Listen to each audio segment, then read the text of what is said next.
Okay, so the van's a little bit tired at the minute. So I was sat pondering about having to fix the van and not wanting to. I thought, actually, if the Norton could carry more stuff, I wouldn't have to use the van as often, so it wouldn't wear out as often, and I wouldn't have to fix it as often. So, I've had a rummage around, and I have found a couple of bits of angle iron. Not sure if that one's long enough. And I thought we'd make a rack. Now I did have a quick Google, and noticed there was various styles. Some were sort of braced off here using the structure of the mudguard to hold it up. Others had racing down from the rear footrest going up across everything. I thought, no, I just want something nice and simple. So I said, I've got a couple of lengths of this angle iron kicking about the gaff. I figured if I went off the top shock mount, which most of them seem to go off, and then extended it forward, I went off the mount for the tool tray bit, or rectifier holder, because it is holding rectifiers up. I think they did originally as well. Yeah, I think they did. So I figured that's a fair distance from there to there, so that doesn't actually have to be that strong. And that looks plenty strong enough to me. And because I'm using nice heavy angle, it is quite thick, heavy stuff. Yes, it weighs a lot, but I shouldn't, as long as I'm sensible-ish, have to brace that. That's the thoughts, anyway. Yeah, the train of thought, that's how it went. Like I said, length's not quite there yet. Yeah, I figured as long as I don't put anything too silly on it, it should be okay at that, I think. Of course, it'll have a friend on this side. So yeah,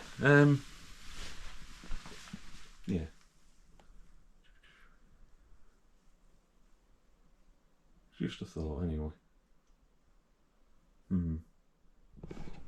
If you never see this, it's because I've changed my mind.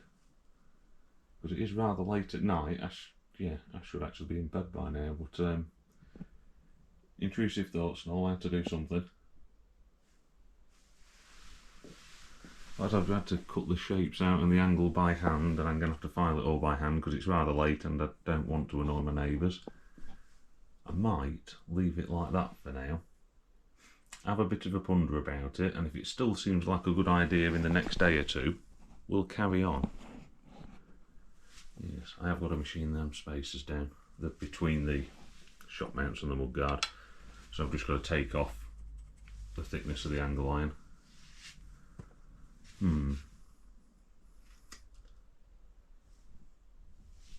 Yes, right, well, if this video is longer than this long, you know I kept going.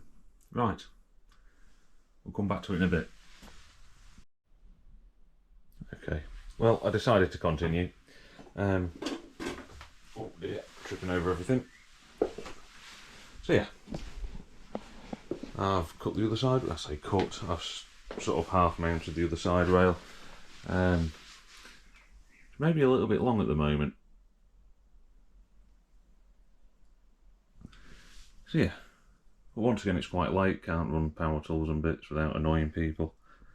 But I'd have thought it'd get cut off around here somewhere, and I'll just make a little square bit to sit on it.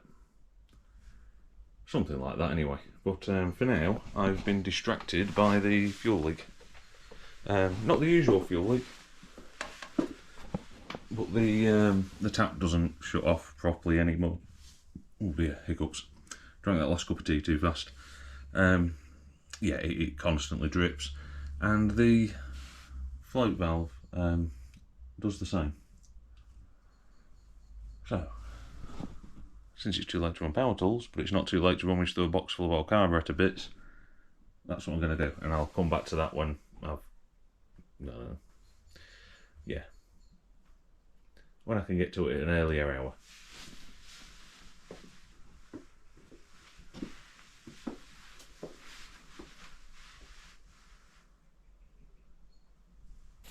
Okay, so a plan is starting to form. Sort of like that-ish. Just a leftover bit of stainless from something or other. Oh, what would it be? I dare say it was a sump guard.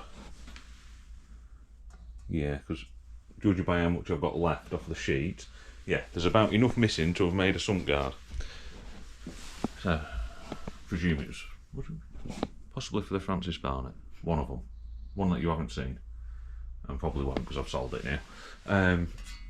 Anyway, so we're just going to keep it dead simple. I will be trimming these down, maybe, who knows. Anyway, yeah. So yeah, cut these off sort of around here, mount the bit of stainless on there, and it should be plenty strong enough for what I need. Obviously all the edges will be rounded off, and might even put a little bit of beading around that because it's 3mm thick. Yeah, 3mm.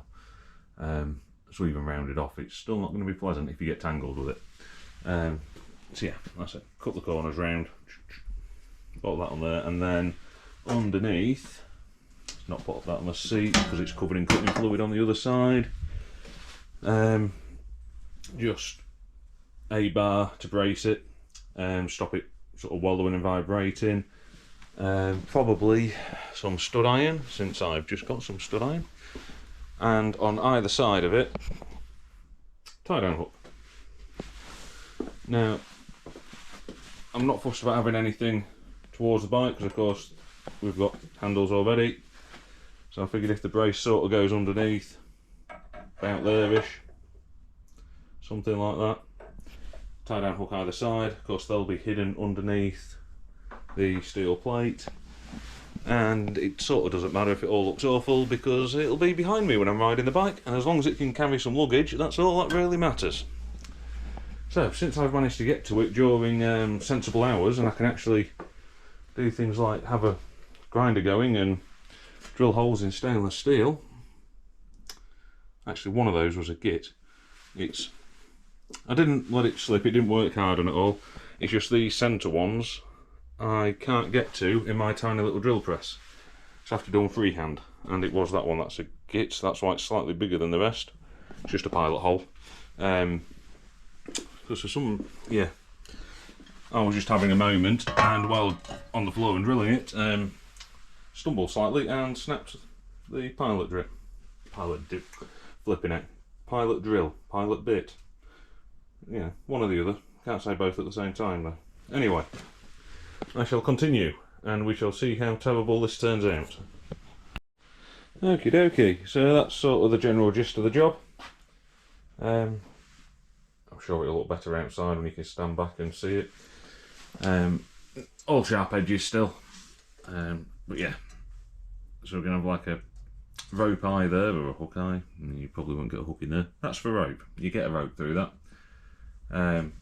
Obviously I'll put something over this so it's not just thread, probably a bit of pipe or something, and I can have a lock nut either side there so it just keeps a bit of tension on things, and obviously it won't be quite that long out to the other hook. You never know, there might be situations it's required. I have been known to carry things on motorcycles that I really shouldn't. So yeah, and then just bolt that down, and yeah, so sort of like that. That's the general idea. Yeah, it does look crap in here, but we'll see if I can.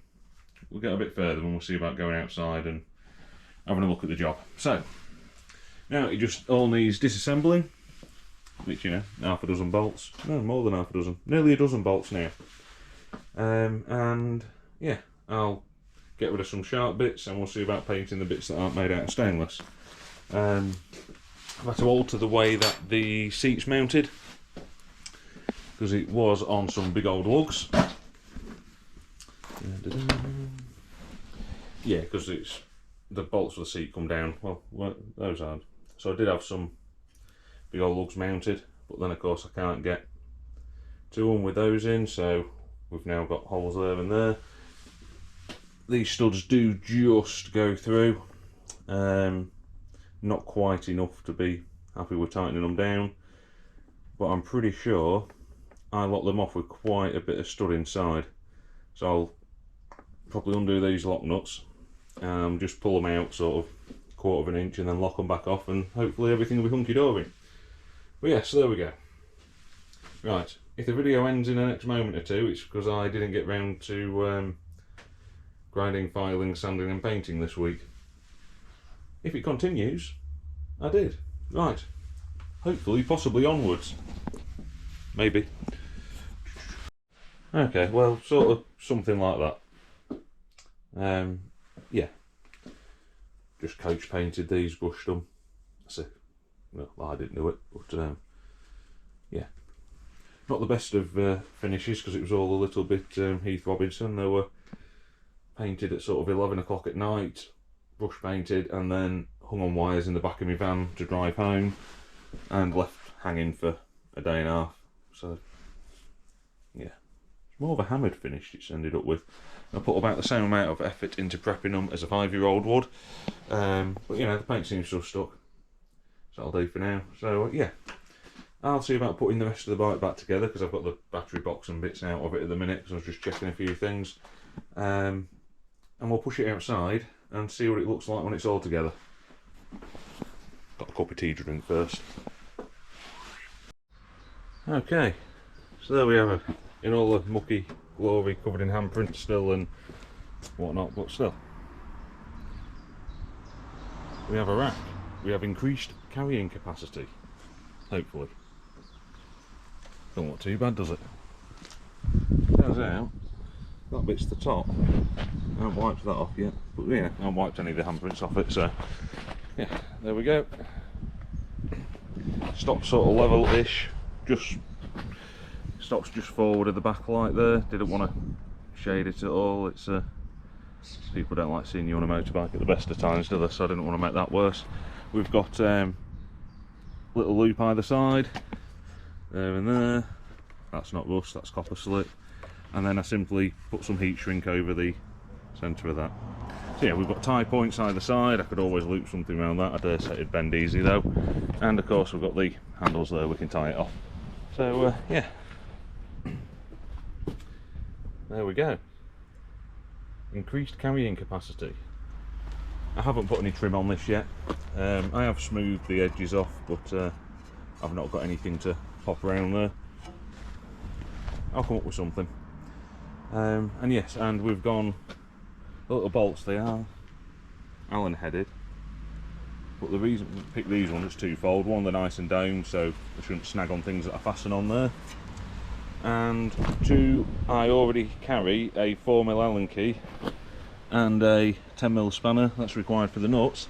For the other little bits of metric that I've crept onto the bike, I didn't want to have to carry any more tools, so I made sure I used bolts that I already carry tools for. So there we have it, and I think that'll do for this time, won't it?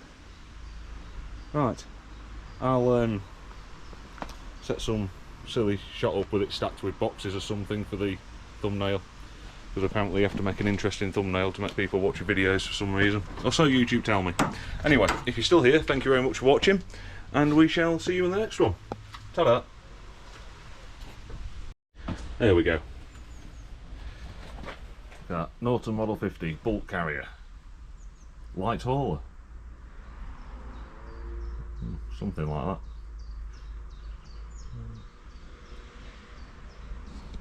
I know I've done that for a get a picture for the thumbnail, but I've stacked more on a motorbike before, quite successfully as well. The trick is to get it far enough back and upright so you've got your back just touching it, so you can feel if the stuff moves. And of course, don't put too much weight that way. I did once strap an engine to the back seat of a Royal Enfield. I tell you, it's the only time I have ever seen, probably ever will see, a 350 Bullet wheelie as it goes down the road. Anyway, right, enough of that silliness. See you in the next one. Ta-da.